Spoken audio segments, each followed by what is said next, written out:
Day 1. Icebreakers. Whenever we are going to a new center, we need to make sure that the kids are comfortable with us, and for that, we need to break the friction between volunteer and kids. So, the full session should be fun filling and try to build up the relationship.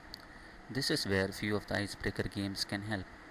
There are many icebreaker games like jump in, jump out, remember names in circle, or something like that will be more interesting with the use of properties as well. It is totally dependent on the volunteer creativity, and if you need more ideas on the icebreakers, there are people in Bhumi who can help at any time. Also, most important task of day 1 is to segregate kids into groups. Typically, a group can be minimum of 2 kids and maximum of 5 kids. Depending on the volunteer and kids count, take decision on the number of groups. Make sure there is one volunteer for each group. Ask kids to come up with team name and let some volunteer note down the group details. Then comes the rule setting where you have to ensure things like starting class on time, attendance, energizers, attention grabbers, etc. What is matter? Let's start with something kids know. Ask kids to come out with things around them. They would say something like table, chair, fan, chalk piece, blackboard, etc. Then ask them what are those made up of. Some crazy responses might come. Just hear their outputs and make them understand that everything in this world is made up of something called matter. Matter is just an alternative chemistry term for something, is what they really need to understand. Then ask them a question of whether computer is a matter. They would say by seeing the slide, yes. Then ask them the question of why. You can give it as a challenge to the groups. So, whichever group has most number of kids raising hands to answer for the question, they will be given chance. If they could read the slides and say the answer, then some points could be given to make the class involving. Ultimately, this should be something like computer is a mixture of matter that comprises of many things, that is metal, plastic, glass, etc. If kids ask what is silicon, you can tell like it is kind of material that is made of sand and used in computers as some form of conductors of electricity. Next, we will tell them the types of matter to make kids understand that matter indeed can be classified into solid, liquid, gas and plasma. You can initially tell the examples shown in the slide and then ask questions to the group to classify matter and add points based on response. Check the next slide on some questions that are already given for reference. Ask kids to classify the type of matter, and the important thing they should be able to classify is the CFL bulb and neon bulb are sources of plasma and not a plasma by itself. To understand types of matter more in depth and make sure every kid understood this properly, this activity will ensure that the kid has understood the thing and even it could be considered as an energizer. So, this is how it goes. On a straight line, volunteer A and Q stand facing opposite to each other, and kids stand in an array on the virtual straight line between two volunteers. Volunteer Q will have the chits that will have one type of matter per chit and will give it to kids who nears them. And volunteer A role is to make sure that the kid coming with the chit says the type of matter correctly. The more the group says the correct answer, the more the points. Note, there could be a volunteer constraint if we use 2 volunteer per group. So, better have one Q volunteer and an NA volunteers, where N is the number of groups. Next is to ask them questions. If everything in this world is made up of matter, and if wood and iron are solid, then how iron conduct electricity and wood does not? Then ask them what are matter really made up of. Let them come up with their answers and go to the next slide. Make them understand that all matters are made up of different types of molecules. Clear them that even though wood and iron are solid type of matter, they both are made up of totally different molecules. Then read the examples given in the slides and ask them to fill up the last 2 questions. Finally, they should know that all in this world are made up of different molecules. Next, stimulate kids with question of what are molecules made up of then. Ask them if they know what is atom. Then tell them that molecules are made up of atom. Ask them something they would have studied already. Two hydrogen atom and one oxygen atom makes water, that is H2O. Molecules are combination of atoms. They are combined using atomic forces, which means attraction between atoms. So finally, they should end up like everything in this world is made up of different atoms. Next is to make them understand how an atom looks like. First ask them question whether they can see atom. Clear them that no one in this world have ever seen an atom. Till date, atom is only experienced, and that is done through scanning tunneling microscope, which actually finds charge variations over the surface. And based on the experience, it is found that there are three types of charges that an atom has: positive, negative, and neutral charge. Positive charge is given name as proton, negative charge is named as electron, and neutral charge is named as proton.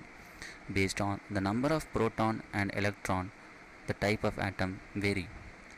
As can be seen, the number of bubbles in the peak of oxygen and hydrogen atom are different.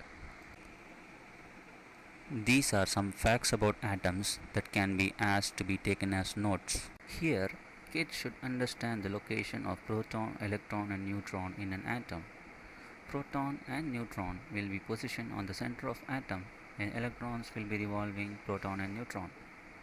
Electrons revolve on an elliptical orbit, just like how Earth revolves around the Sun. The orbit is otherwise called shell, and each shell has some capacity to accommodate electrons count.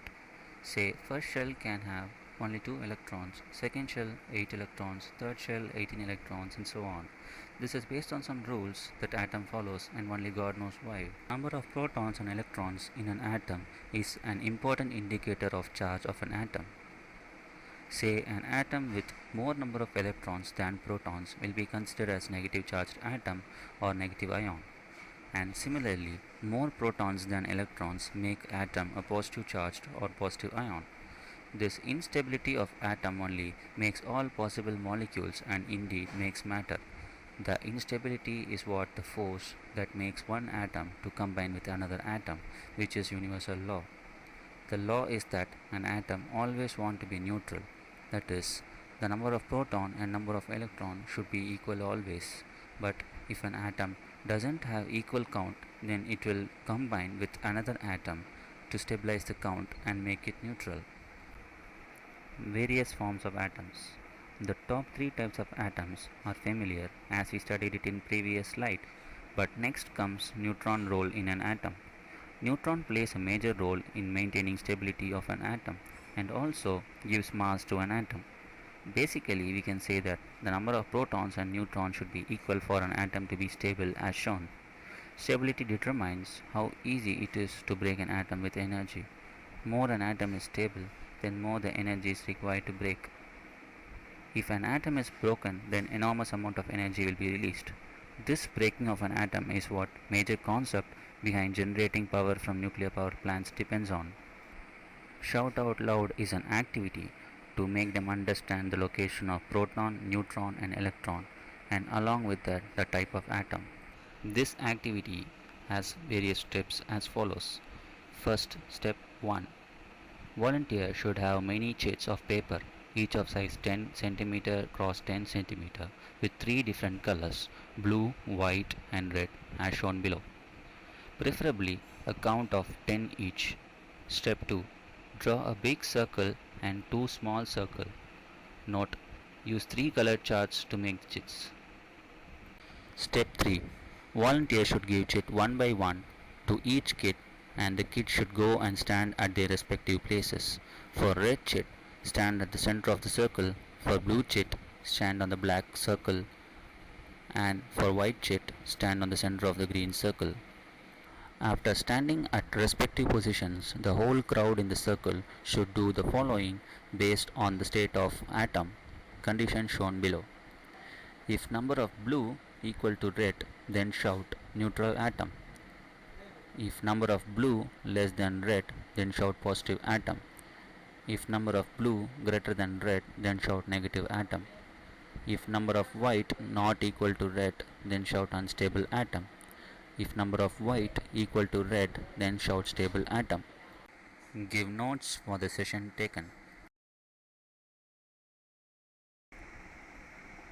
Ask kids whether they have experienced a force that attracts hair when they are nearing a television, or comb that attracts paper bits after rubbing with hair, or even ask them whether they have experienced the thunder lightning over sky. If they have seen or experienced it, then that is what static electricity is. Ask kids why the attraction of thunder happens. Make them understand that charge imbalances between two objects is the main reason. Comb, due to frictional force, the electrons jump out and the atoms in it are positively charged and need more electrons, which is satisfied by paper bits. In case of lightning, the main contributors are the charged clouds. When the charge on the cloud is very high, then it will be neutralized by discharging to ground, forming a crooked line of light as shown. There are some lightning that happen within clouds, that is due to oppositely charged clouds nearing each other. The charges on clouds are formed due to air friction or sunlight mainly. We have learnt various types of charges, but what is a charge really is the next question to the kids. Is charge equal to energy? Let's ask this question to kids. The expected answer is no. Charge is an electronic term, but energy is a physics term. Energy is the capability to do work, and charge is a force that can do work using another charge. There are two types of energy, which are kinetic and potential energy. Kinetic energy is the energy that is in motion, example, moving water and wind. Potential energy is the stored energy, example, water stored in lake or dam.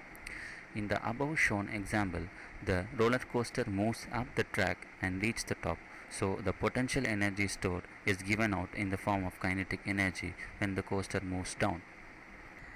The weight of object determines the energy stored. If the weight of object is less, then the potential energy is less, then the kinetic energy is also less. So, as shown above, the less heavy ball and very heavy ball dropped from same height will result in very heavy ball reach the ground faster than the less heavy ball due to very high energy in very heavy ball. There is something called various forms of energy which are different from kinetic and potential energy. They are electrical energy, magnetic energy, nuclear energy, chemical energy, thermal energy, etc. Kids should be clear that kinetic and potential energy is a concept, and various forms of energy are the real time examples that run under the kinetic and potential energy concepts. Which energy is very important for robots? For robots, battery or electrical supply is the main power source, and that makes electrical energy mandatory for robots basically. Mapping potential energy to voltage and kinetic energy to current makes it easy to understand the difference between terms voltage and current. Give notes for the session taken.